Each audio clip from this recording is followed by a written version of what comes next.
Future को आप अपने हाथों से चुनते हैं कि हमें क्या चाहिए, क्या करना है। सरकार आपके लिए काम नहीं कर रही, यानी कि आपका जो प्रतिनिधि है, जो आपका विधायक है, जो विधानसभा में आपका आवाज उठाता है, यानी कि ईमानदारी के साथ कभी भी आपकी आवाज वो नहीं उठा रहा है। अगर आप लोगों को लगता है कि शिक्षा, हमारे यहाँ शिक्षा के क्षेत्र में बहुत अच्छा काम है, ओके, बहुत अच्छी बात है। हेल्थ के सेक्टर में अगर बहुत अच्छा काम है तो बहुत बढ़िया बात है, रोड, सड़क, बिजली सब कुछ है, तो फिर कोई मशवरा करने की बात नहीं, कोई ज़रूरत नहीं है। और अगर नहीं है तो फिर हम सबको सर जोड़ के बैठने की ज़रूरत है। 75 साल पहले अगर ये बिहार, झारखंड, ये इलाका भी आज़ाद हुआ है, 75 साल पहले साउथ का इलाका भी आज़ाद हुआ है। अगर आप केरल को देखें 75 साल पहले, मैंने इसलिए मैं बता रहा हूँ ये बात कि केरल में आज 100% एजुकेशन है कि नहीं है। हम भी आज़ाद हुए, वो भी। आज सरकारी तमाम गांव का कॉन्सेप्ट वहाँ खत्म है, यानी गांव ऐसा आपको गांव मिलेगा ही नहीं। वहाँ गांव में भी अच्छा हॉस्पिटल है, अच्छा स्कूल है, और साउथ में बहुत सी जगह और है। इसी तरह आप गुजरात को देख लीजिए और दूसरे एरिया देख लीजिए। वहाँ के लोगों ने सोचा कि एक आदमी को हमने 5 साल के लिए मौका दिया, 5 साल के लिए उसको मौका दिया। 5 साल में उन्होंने हमारे लिए क्या किया है। एक विधायक को आपने 5 साल मौका दिया तो आपको सोचना है ना, 5 साल हमने इसको अपने फ्यूचर, अपने बच्चे, अपने जनरेशन के फ्यूचर उनके हाथ में दिया, उन्होंने 5 साल में क्या किया है। आपको फिर सर 5 साल के बाद हिसाब लेना है। इसीलिए संविधान ने अधिकार दिया, हर 5 साल में आप चुन सकते हैं, बदल सकते हैं, काम नहीं किया है तो। लेकिन हमारे यहाँ होता क्या है कि हमारे यहाँ, माफ करिए, कोई इसमें मैं किसी एक के ऊपर नहीं कह रहा हूँ, हमारे यहाँ क्या होता है, चंद लोगों को चुन लिया जाता है, जो लीडर बनते हैं, डिवाइड एंड रूल का एक फार्मूला तैयार करता है, यानी लड़ाओ, बांटो और हुकूमत करो। इसमें से बहुत से लोग हैं, हम अपने आप को शामिल करके सबके सामने कह रहे हैं, अगर हम बच्चों के फ्यूचर देखेंगे तो फिर हम गढ़वाल और पुल पुलिया की तरफ निगाह नहीं डालेंगे। हमारी जनरेशन खत्म हो गई, हम खत्म हो गए, हमें कुछ नहीं मिला। लेकिन अगर हमें अपने बच्चों की जिंदगी को संवारना है तो आज से हमको फिक्र लेनी पड़ेगी। अगर मैं यहाँ खड़ा हुआ हूँ तो मुझे ये बात कहने की जरूरत नहीं है कि मैं आपके लिए जादू की छड़ी की तरह सब काम कर दिया हूँ, लेकिन अपने जिंदगी का बेशकीमती हिस्सा मैंने आप सबके लिए वक्फ किया हुआ है और आगे भी इंशाल्लाह वक्फ रहेगा। मैं अपनी बात इसलिए कर रहा हूं अभी कि अगर हमने सियासत पे कदम रखा है तो मैं खुद को बनाने के लिए नहीं, बल्कि आपकी जो हालत है इस पे तरस खाकर मैंने सियासत पे कदम रखा है। और यही सब जब जोड़ता हूं, देखता हूं कि हमारे लोग 5 साल में हिसाब नहीं करते हैं, चूंकि जो 150 लोग होते हैं वो पूरे इलाके को एक तरह से हवा बनाने लगते हैं कि अरे न इसी को दे दो, फलाने जीत जाएगा, फलाने हार जाएगा, ये हो जाएगा, वो हो जाएगा, बहुत तरह की बातें हैं। लेकिन फिर हम लोग रोने लगते हैं इलेक्शन के बाद कि हमारे यहाँ बिजली नहीं है, सड़क नहीं है, रोड नहीं है, हॉस्पिटल नहीं है, शिक्षा नहीं है, तमाम तरह के रोना रोते हैं।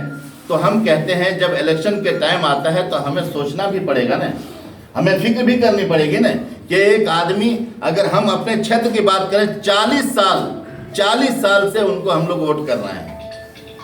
क्योंकि मुख्तार भाई ने कहा कि हम अपने क्षेत्र की बात करेंगे, 40 साल से वोट कर रहे हैं कि नहीं कर रहे हैं। 40 साल से हमारे दादा परदादा से वोट हो रहा है, जीते हैं, जितने बार मिनिस्टर भी रहे हैं, 3 बार विधायक भी रहे हैं और एक बड़े पोजीशन पे रहे हैं, हारने के बावजूद भी राजीव गांधी के दोस्त रहे हैं। लेकिन उसके बावजूद भी हमारे इलाके की हालत क्या है।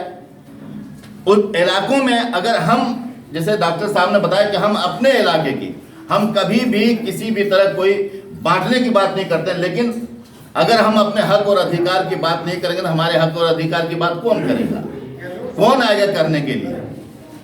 तो ये चीज हम लोगों को सोचने की जरूरत है। अगर शिक्षा के लिए मुख्तार भाई ने कोशिश किया एक छोटे से स्कूल से, क्यों जरूरत पड़ी इसकी, हमें सोचना है। आज यहाँ कितने ऐसे हालत में बैठते हैं, क्यों जरूरत पड़ी, इसलिए कि सरकार तवज्जो नहीं दे रही है। आज क्या हालत है, मीडिया कर्मी यहाँ बैठे हुए हैं, मीडिया कर्मी जानते हैं अच्छी तरीके से कि आज हमारे इलाके की हालत बद से बदतर है। हुकूमत हमारे लिए, अगर मुस्लिम की बात करें तो आप उर्दू के साथ देखिए क्या सुलूक है, और वक्फ बोर्ड के देखिए आज तक गठन नहीं हुआ है। 15 सूत्री कमेटी बेहतरीन से इम्प्लीमेंट नहीं हुआ। 15 सूत्री कमेटी लोग जानते हैं कि कोई ऐसी कमेटी है, वो माइनॉरिटी के लिए, खास तौर से माइनॉरिटी के लिए तमाम तरह की जो योजना है केंद्र सरकार का आता है उनके लिए, डेवलपमेंट के लिए उसी कमेटी के थ्रू से वो आता है। बहुत सी चीजें हैं जो हमारे डेवलपमेंट के लिए एक जनप्रतिनिधि जो विधायक होते हैं वो कर सकते हैं, जो सरकार है वो कर सकते हैं, लेकिन हमारे ऊपर उनको इसलिए तवज्जो नहीं है कि हम ही में से कोई एक भाई होगा कि छोड़िए ना, ये लोग हैं इनको हम समझा लेंगे, आप उसको छोड़ दीजिए, एक 5 लाख का एक लिख दीजिए गढ़वाल, हम ये पूरा इलाका हम आपको समझ देंगे, आपको टेंशन लेने की जरूरत नहीं। विधायक सोचता है 100 आदमी मुसीबत पालेंगे, हॉस्पिटल और स्कूल रास्ता बनाएंगे, उससे अच्छा है 5 लाख ही मेरे लिए है ना, 5 लाख इनको देंगे तो 50 करोड़ तो हम वैसे ही कमा लेंगे। ये सच्चाई है। मतलब ये मैं इसलिए किसी के ऊपर टारगेट करके, मैंने पहले बताया, टारगेट करके नहीं कह रहा हूँ, हम कह रहे हैं कि ये चीज़ हम लोगों को सोचना पड़ेगा, ये फिक्र करनी पड़ेगी और हम सबको फिक्र करनी पड़ेगी। जब तक हम खुद बेदार नहीं होंगे, जब तक हमारे में से, हम लोगों में से कोई अगर यहाँ का एक आदमी मुंह में सोने का चम्मच लेके पैदा हुआ है तो वो आपकी फिक्र नहीं कर सकता है, आपके बारे में नहीं सोच सकता है। वो कैसे सोचेगा? जब आपको प्यास लगेगी ना तो आपको वो जो है ना चांदी का जो है हार दे देगा, तो आप प्यास के बारे में नहीं जान रहे। भूख लगेगी तो आपको गढ़वाल बना के दे देगा। यानी कि आपकी सिचुएशन को नहीं समझ सकता ना, उनके वो सोने का चम्मच वो उसी तरफ पला है, आपके लिए प्लान नहीं कर सकता, आपके लिए सोच नहीं सकता है कि आपको जरूरत क्या है, आपकी बेसिक जरूरत क्या है। उन बेसिक जरूरत को समझने के लिए, उसको ये करने के लिए आप में से लोगों को उठना पड़ेगा। हम अगर एक बात कहें कि 2019 में हमने आप सबके कहने पे हमने कुर्बानी दे दिया, हमने इंतजार किया, हमने मुख्तार भाई से कहा कि मुख्तार भाई देखिए इस तरह मीटिंग होगी, पता नहीं किस तरह की बातें आएंगी। हमने आप सबके लिए कुर्बानी दिया, आप सबने कहा कि चलिए 2024 में मौका देंगे। हम बताएं कि आप सबके लिए हमने काम करने की कोशिश की कि आपके लिए कैसे करें। आज अब फिर वो लोग कहते हैं कि मुफ्ती साहब कैसे क्या होगा। हमने कहा कैसे क्या होगा, तो पहले ही तय कर चुके हैं कि भाई कैसे क्या होगा, हम तो इस इलाके के लिए करना चाहते हैं। आप लोगों से सिर्फ हम ये कहते हैं कि ऐसा कौन सा काम है जिसको करने से आपको ऐसा यकीन होगा कि हम आपके लिए कुछ करना चाहते हैं। ऐसा कोई ऐसा काम नहीं है जिसको मैंने आप सबके लिए नहीं किया, समाज के लिए नहीं किया है।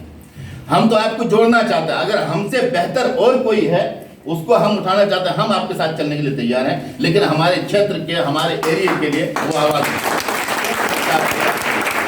शुक्रिया।